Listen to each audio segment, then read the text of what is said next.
Gold, trusted gold buyers. మీరు తాకట్టు పెట్టిన బంగారాన్ని విడిపించి ఈ రోజు ఉన్న మార్కెట్ ధరకు కొనబడను. నమస్కారం, వెల్కమ్ టు ఐ డ్రీమ్. ధర్మ మార్గం విత్ విజిత కార్యక్రమానికి స్వాగతం.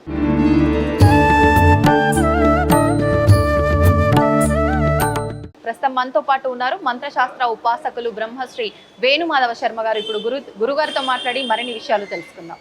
నమస్కారం గురుగారు. గురుగారు, మనకు ఆషాఢ మాసం మొదలైపోయింది. ఆషాఢ మాసం అనగానే బోనాల ఉత్సవాలు అవి కూడా ప్రారంభం అయిపోయాయి. అయితే ముఖ్యంగా హైదరాబాద్ అంతటా ఉన్న ఆలయాల్లో ప్రతి ఒక్క దగ్గర బోనాల ఉత్సవం జరుగుతుంది. మరి ప్రత్యేకించి మన ఉజ్జయిని మహంకాళి అమ్మవారి ఆలయంలో ఎలాంటి ఉత్సవాలు, ఎలాంటి విశిష్టమైన క్రతువులు జరుగుతాయి ప్రత్యేకంగా ఈ బోనాల ఉత్సవాలలో తెలియజేయండి. అసలు ప్రత్యేకత యొక్క విశిష్టత అన్నీ మొదలైనవి ఈ ఉజ్జయిని మహాకాళి అమ్మవారి దేవస్థానం నుంచే అమ్మ. ముందుగా సర్వంగళ మాంగళ్యే శివే సర్వార్థ సాధకే శరణ్యే త్రియంబకే దేవి నారాయణి నమోస్తుతే శ్రీ మహాకాళ్యంగాయ నమః. ఈనాడు ఇన్ని లక్షల మంది ఇన్ని గ్రామాల నుంచి మూల నుంచి వచ్చి అమ్మవారికి జాతర చేస్తున్నారు అంటే దీనికి విశిష్టమైనటువంటి కారణం ఉందమ్మా.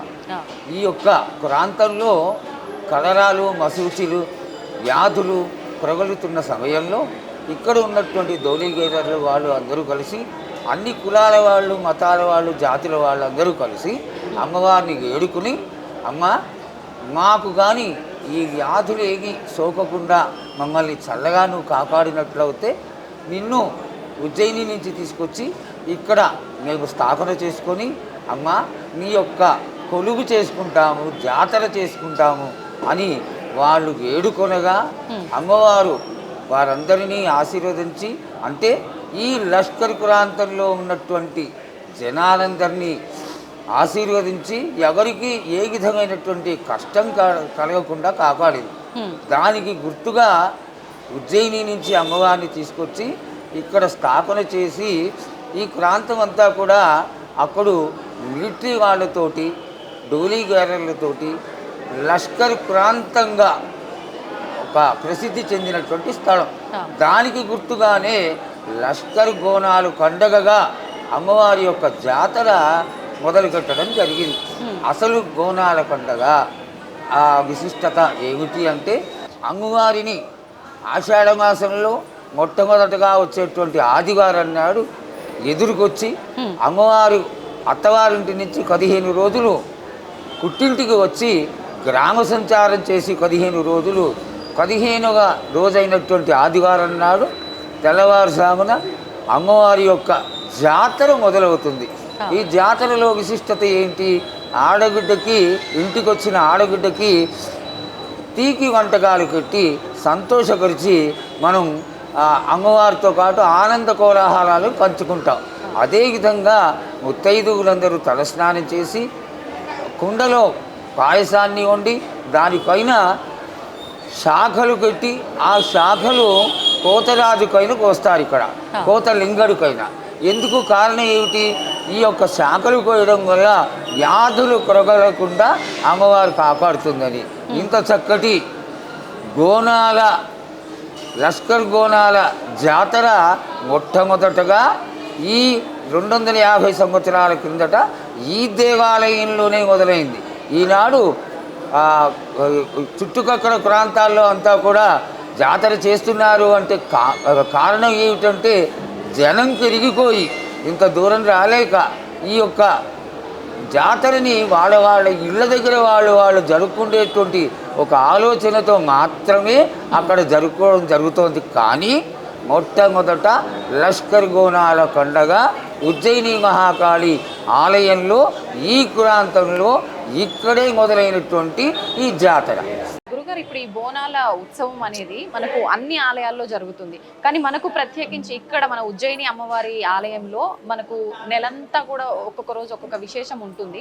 ప్రత్యేకించి 3 రోజుల పండగగా కూడా ఇక్కడ జరుపుకుంటారని అంటారు కదా, ఏం చేస్తుంటారు ఈ 3 రోజులు కూడా? 3 రోజుల పండగ కాదమ్మా, ఇది 15 రోజుల పండగ. అమ్మవారు ఆనాడు ఈ ప్రాంతం అంతా కూడా కాపాడుతానంది కాబట్టి అమ్మవారు మొదటి రోజున ఘటస్వరూపంలో పుట్టింటికి వచ్చి ఈ చుట్టుపక్కల ఉన్న ప్రాంతం అంతా కూడా ఇంటింటికి వెళ్ళి ఆది వ్యాధులతో ఉన్న వాళ్ళని, వృద్ధులని, పసిగుడ్డలని అందరినీ ఆశీర్వదించడానికి ఇంటింటికి వెళుతుంది. అయితే ఇది వరకు రోజుల్లో అమ్మవారు వచ్చింది అంటే అమ్మవారికి శాఖలతో అమ్మవారిని ఎదుర్కొనేవాళ్ళు ఇంటి ముందర. ఈ ఎదుర్కోవడంలో కూడా 1000 కళ్ళ చీరలు అని ఇది వరకు రోజుల్లో వచ్చేవి.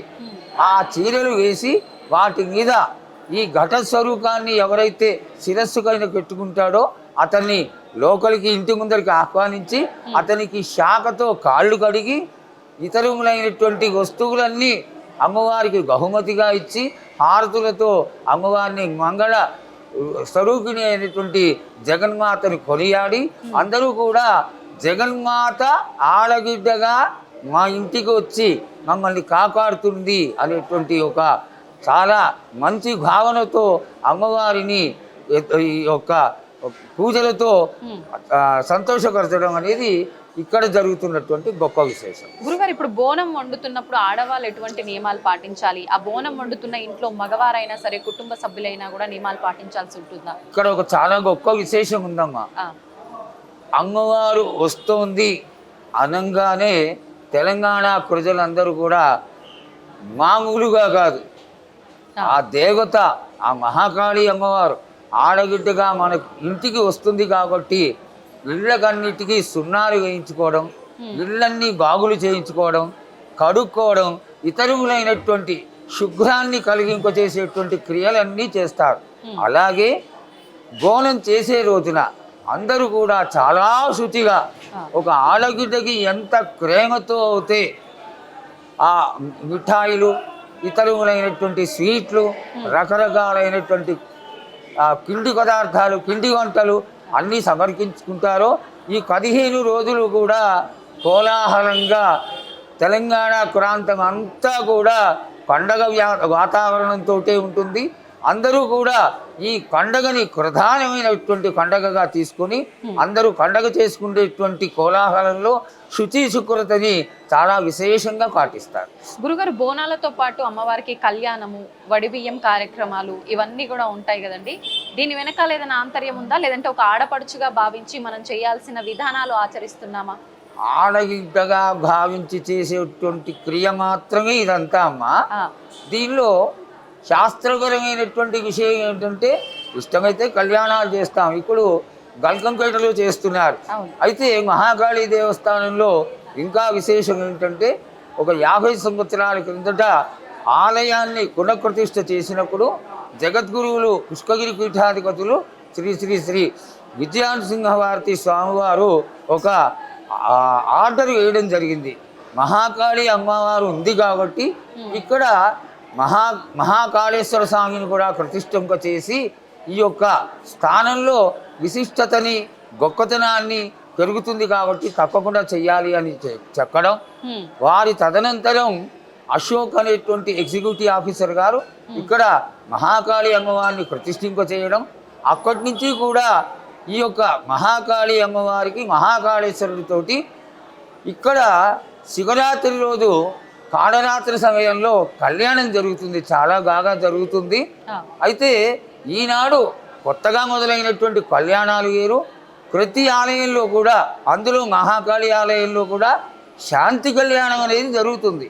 ఈ శాంతి కళ్యాణం ప్రతి ఏటా చేయడం అనేది ఒక విశిష్టత, అది జరుగుతూనే ఉంటుంది.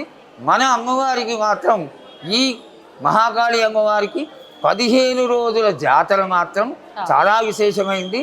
16వ రోజున ఈ క్రియలన్నీ అయిపోయిన తర్వాత అమ్మవారు అత్తవారింటికి గజారూఢయ్యి చక్కగా ఘటస్వరూపిణిగా వెళ్ళిపోవడం జరుగుతుంది.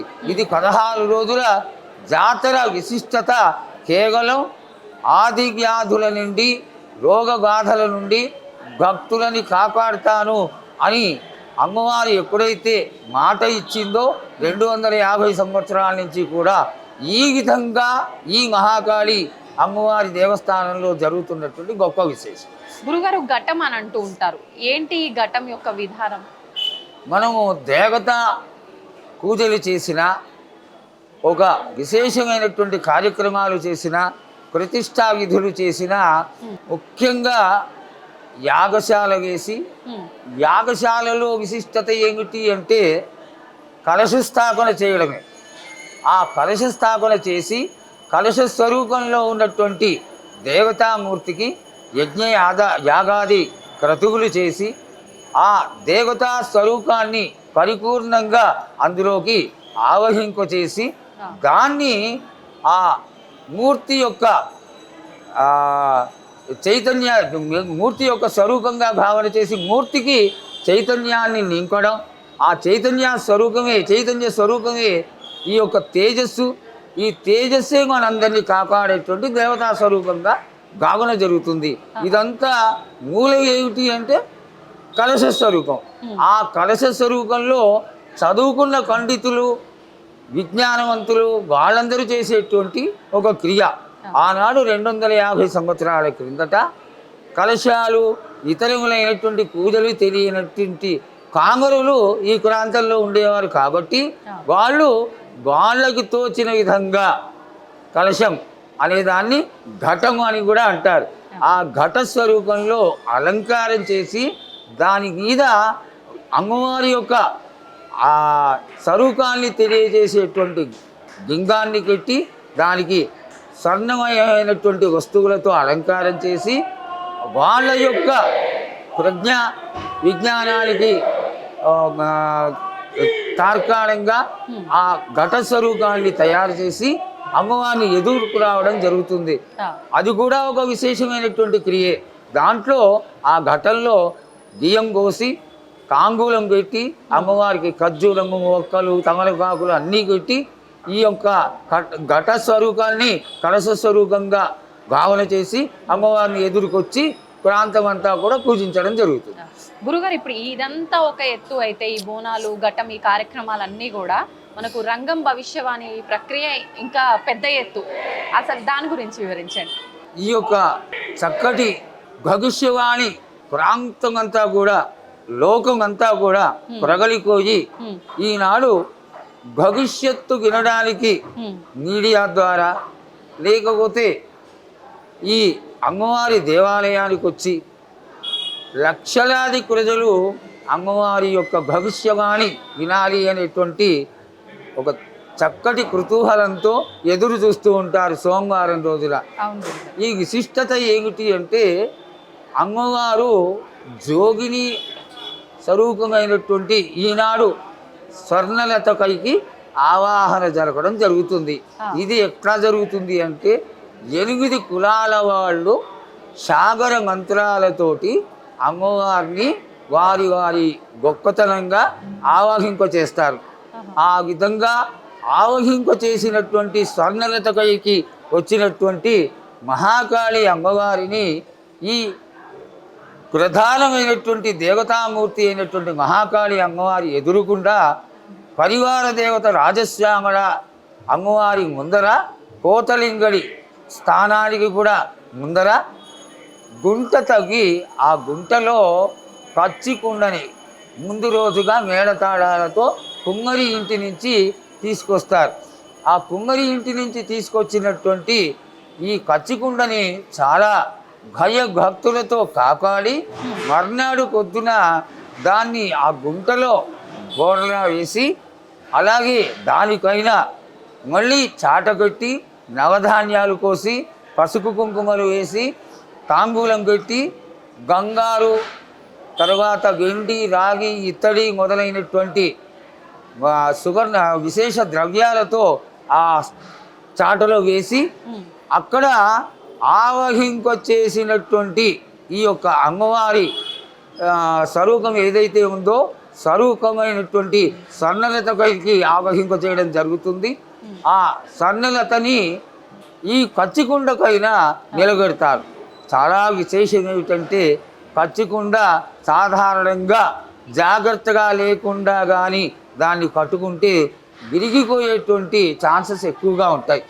అయితే ఎప్పుడైతే అమ్మవారు ఆవహిస్తుందో స్వర్ణలతకైకి ఈ అమ్మవారు రావడం జరుగుతుందో ఆ నిలగొడ్డటువంటి మనుష్య స్వరూపం నిలగొడ్డా కూడా ఆ కచ్చకుండా కదలకుండా విరగకుండా ముక్కలు కాకుండా అలాగే ఉంటుంది.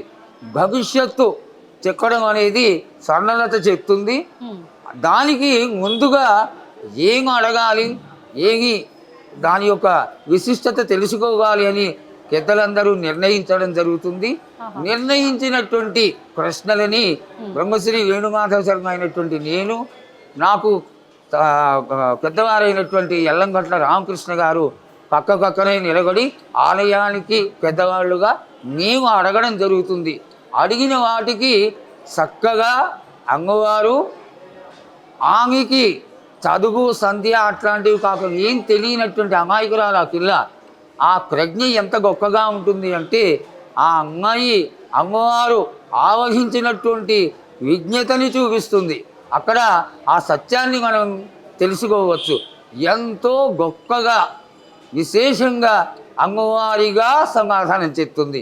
ఆ క్షణం మాత్రం స్వర్ణలత కాదు, ఆవహించినటువంటి మహాకాళి దేవతగా అడిగిన వాటికి అన్నిటికీ సమాధానాలు చెప్పి తర్వాత ఒక 40-45 నిమిషాల తర్వాత మనం కోరినవన్నీ ఆశీర్వదించి అమ్మవారు భవిష్యత్తులో అంటే వచ్చే సంవత్సరంలో వానలు ఎలా పడతాయి, ఎండలు ఎలా ఉంటాయి, పాడిగుంటలు ఎలా ఉంటాయి, మనుష్యులు ఎలా ఉంటారు, అందరూ ఆది వ్యాధులతో సంతోషంగా ఉంటారని తెలియచేస్తూ ఆవిడ వెళ్ళుకోవడం జరుగుతుంది. ఎప్పుడైతే ఏ క్షణం అయితే అమ్మవారు తన స్థానం నుంచి వెళ్ళిపోతుందో ఈ కచ్చకుండా కగిలిపోవడం జరుగుతుంది. ఇది అమ్మవారు ఉన్నది 100కి 100 కాళ్ళు అని తెలియజేయడానికి చక్కటి తార్కాణం. అందువల్లనే ఈ భవిష్యవాణి కార్యక్రమాన్ని అందరూ కూడా ఎంతో కోరికతో అమ్మవారి ఆశీర్వాదం పొందడానికి అందరూ కూడా 1000 కళ్ళ ఎదురు చూసి ఈ భవిష్యవాణిని చూస్తూ ఉంటారు. గురుగారు, ఇప్పుడు భవిష్యవాణి అంటే జరగబోయేదంతా కూడా మీరు అడుగుతుంటే అమ్మవారు స్వర్ణలత గారి రూపంలో వచ్చి చెప్తూ ఉంటారు. కానీ ఏదైనా తెలియక చేసిన తప్పులు ఏవైనా ఉంటాయి కదండి, అవి కూడా అమ్మవారు సెలవిస్తారా? సంచిత ప్రారంభ కర్మలని కొన్ని ఉంటాయమ్మా. అవి కోయిన జన్మలో చేసినటువంటి కర్మ, 7 జన్మల కిందట చేసినటువంటి కర్మ, వాటిని మాత్రమే మనిషి ఈ జన్మలో జంతువునా నరజన్మ దుర్లభం అన్నారు. విచక్షణ ఇచ్చి మానసిక ప్రవృత్తిని కలిగింప చేసి భగవంతుడు అన్నీ ఇచ్చినా కూడా తనకి తెలిసి తెలియక ఖచ్చితంగా వీటినన్నిటినీ తక్కువ చేస్తూనే ఉంటాడు. ఆ చేసినటువంటి క్రియలు ఎవరు అనుభవించాలి? వాడే అనుభవించాలి. అందువల్ల వాడు అనుభవిస్తున్నటువంటి ఈ యొక్క కర్మ కాకానికి అమ్మవారు బాధ్యురాలు కాదమ్మా. అయినప్పటికీ ఆ జగన్మాతని ఎప్పుడైతే స్మరించి అమ్మవారి యొక్క పూజలు చేసి ఇతరులైనటువంటి అనుష్ఠానాలు చేసి వేడుకుంటే కనీసం కొంత భాగం వరకైనా కూడా ఆ పాప నివృత్తి కలుగుతుంది. కాబట్టి దేవతా సాన్నిధ్యాన్ని దేవుణ్ణి ఎల్లవేళలా మనం అందరం కూడా చక్కగా పూజ చేస్తూనే ఉండాలి. అందులో జగన్మాత మహాకాళి అమ్మవారు అందరినీ ఆశీర్వదించేటువంటి జగన్మాత కాబట్టి అందరూ కూడా జగన్మాతకి పూజ చేసి అమ్మవారి యొక్క ఆశీర్వాదంతో పాప నివృత్తి కలిగి అందరూ కూడా సుఖశాంతులతో వర్ధిల్లుతారని ఆశిస్తారు. గురుగారు, ఇప్పుడు మీరు చెప్పిన దాన్ని బట్టి జోగిరీలకి వీళ్ళకి ఎక్కువ ప్రాధాన్యత ఉంది, పోతురాజులకి ఈ మొత్తం విశేషమైన కార్యక్రమాలన్నింటిలో కూడా. ఎందుకనండి వీళ్ళు అంత ప్రాధాన్యత? అంటే మొదటి బోనం కూడా వీళ్ళే తీయాలి అని చెప్పి అమ్మవారికి ఇవన్నీ కూడా మాట్లాడుతూ ఉంటారు కదా, ఎందుకని? జోగినిగా ఇక్కడ స్వర్ణలతకే ప్రాధాన్యత అమ్మా. అందరూ తెచ్చేటువంటి గోనాలని లేకపోతే మేళతాళాలతో వచ్చేటువంటి క్రియల్ని కానీ శివశక్తులుగా భావన చేసి వాళ్ళు తమ శిరస్సులకైనా పెట్టి తెచ్చుకుంటే గోనాలని అమ్మవారికి సమర్పించుకుంటుంటారు. అది వారి వారి యొక్క ఇష్టపూర్వకంగా జరుగుతున్నది. మొదటి గోనాలు లేకపోతే తర్వాత గోనాలు ఇవన్నీ ఇక్కడ ఏం లేవమ్మా. అయితే ఇక్కడ విశేషంగా అమ్మవారికి ఈ బియ్యం కోయడం అనేది జరుగుతుంది. ఈ బియ్యం కోసినటువంటి ఈ బియ్యం అంతా కూడా కొంత బియ్యాన్ని తీసి మళ్ళా ఒక 2 వారాల తర్వాత అమ్మవారికి వండి దాని నైవేద్యం పెట్టడం మారుకోణంగా చేస్తున్నాం. అయితే ఈ క్రియ అంతా కూడా మనం ఏర్పరచుకున్నదే, ఇది శాస్త్ర ప్రమాణమైంది అయితే కాదు. గురుగారు, ఈ పోతరాజు అమ్మవారికి అంటే తమ్ముడుగా భావించాలని కొంతమంది అంటారు, కొడుకుగా అసలు ఎవరు ఈ పోతరాజు అమ్మవారికి ఏమవుతారు? ఈ 7 అమ్మవార్లకి తోడుగా జన్మించిన వాడు కోతరాజమ్మ. ఈ 7 కూడా ఆయన కాపాడుతూ ఉంటాడని, అందువల్లనే ఈ 15 రోజుల్లో కూడా ఆయన మేళతాళాలతోటి ఈ యొక్క డక్కులతోటి వీటితోటి కోతరాజు ఒళ్ళంతా కసుకు రాసుకుని శిరస్సుకైన కుంకం పెట్టుకొని ఈ చేతిలో ఆ వీరగోళ కట్టుకుని అమ్మవారిని ఆనందపరచడం కోసం మేళతాళాలతో ఆడుతూ వచ్చి అమ్మవారి దర్శనం చేసుకుంటూ ఉంటాడు. అదేవిధంగా ఈ యొక్క క్రియలో అమ్మవారిని ఏ విధమైనటువంటి ఆది వ్యాధులు లేకుండా కాపాడాలో అదంతా కూడా కోతరాజుతో అవుతుంది అని ఒక క్రియ. గురుగారు, ఇప్పుడు ఈ మధ్య కాలంలో చూస్తున్నాము పోతరాజు వీళ్ళంతా ఈ గెటప్స్ వేసుకున్న వాళ్ళు తాగి కొంచెం అంతా హడావిడి చేస్తున్న విధానాన్ని మనం చూస్తూ ఉన్నాము. ఇదంతా కరెక్టే అంటారా? ఆ రంగులు రాసుకోవడము, లేకపోతే నానా రకాలైనటువంటి విపరీతమైనటువంటి క్రియలు చేసుకోవడం, ఇవన్నీ కూడా 10-15 సంవత్సరాలుగా మొదలైందమ్మా. పోతరాజు అంటే వాడికి పటం వేసి పసుపు రాసి ఆ ముఖాన కుంకం పెట్టి వాడిని ఆ పటంలో కూర్చోబెట్టి మళ్ళీ 8 జాతుల వాళ్ళే వాడు కోతరాజు వాడి పైకి ఆవాహన జరిగేట్టుగా ఆ మంత్రాలతో వాడిని పిలవడం జరుగుతుంది. ఆ వచ్చినటువంటి కోతరాజు గావు కొట్టడం జరుగుతుంది. అదే ఇక్కడ జరుగుతున్నటువంటి క్రియ. దాన్ని రాంగ తగ్గించేశారు. గురుగారు, మనకి ఈ ఆషాఢ మాసంలోనే తొలి ఏకాదశి, ఆ రోజు నుంచే విష్ణుమూర్తి యోగ నిద్రలోకి వెళ్తాడని అంటారు. చాతుర్మాస దీక్షలు ప్రారంభమవుతాయి. ఆ విశిష్టత గురించి కూడా తెలియదు. చాతుర్మాస దీక్ష పౌర్ణమికి మొదలవుతుందమ్మా. పౌర్ణమికి వైష్ణవులు ఏకాదశి రోజున మొదలు పెట్టుకుంటారు. ఈశ్వర తత్వంలో 2 నెలలు కూడా చాతుర్మాస్యం అనేది సన్యాసులకి సంబంధించింది. ఈ గానులు విశేషంగా పడుతున్నటువంటి సమయంలో వారు సంచారం చేయలేరు కాబట్టి వారిని ఒక చోట ఉంచి ఆ చోటలోనే వారికి భోజనాది కార్యక్రమాలు పూజా విధులు అన్నీ ఏర్పాటు చేసి ఇంతవరకు కూడా ఆ అత్యద్భుతమైనటువంటి చాతుర్మాస వ్రత దీక్ష జరపడం జరుగుతుంది. గురుగారు, ఇప్పుడు ఈ ఏకాదశికి చాలా ప్రాధాన్యత ఉంది మన సనాతన ధర్మంలో. కానీ ఇప్పుడున్న విధానం చూస్తే అంతా కూడా ఇంతకు ముందులా లేదు అనిపిస్తుంది. అసలు ఏంటి ఆ విధానం? అది ఇదివరకు కంటే ఇప్పుడే చక్కగా ఏకాదశి చేస్తున్నారమ్మా. అవునా? క్యాలెండర్లు రావడం, అందరూ క్యాలెండర్లు చూసేటువంటి స్థితికి రావడం, తెలుసుకుని ఏకాదశి రోజున ఉపవాసాలు ఉండడం, అందరూ చక్కగా విష్ణు పూజ చేయడం, ఈశ్వర పూజ చేయడం చక్కగా పెరిగిపోయింది. దీన్ని దినదిన కృవర్ధమానమై ఇంకా బాగా హైందవ ధర్మాల్లో ఏకాదశికి ఉన్నటువంటి విశిష్టతను తెలుసుకొని అందరూ పూజలు చేయాలని ఆశపడతారు. గురుగారు, ఇప్పుడు ఈ శివకేశవులు ఇద్దరికి భేదమే లేదు అని అంటారు. ప్రత్యేకించి మనకి చాతుర్మాసంలో శివుణ్ణి విష్ణువుని ఇద్దరిని ఆరాధిస్తే మంచి ఫలితం అంటారు. నిజంగా అసలు ఆరాధించాల్సింది ఇద్దరినా? అవునమ్మా, ఇద్దరిని వైష్ణవులు విష్ణు స్వరూపాన్ని పూజిస్తారు. అట్లాగే శివ సంబంధమైనటువంటి పూజలు చేసేవాళ్ళు ఈశ్వరుడికి నిత్యారాధన చేస్తారు. దీనిలో దోషమేమీ లేదమ్మా. ఎవరు వారి ఇష్టమైన దేవతను పూజ చేసుకోవచ్చు. ధన్యవాదాలు గురుగారు, చాలా మంచి విషయాలు తెలియజేశారు. నమస్తే.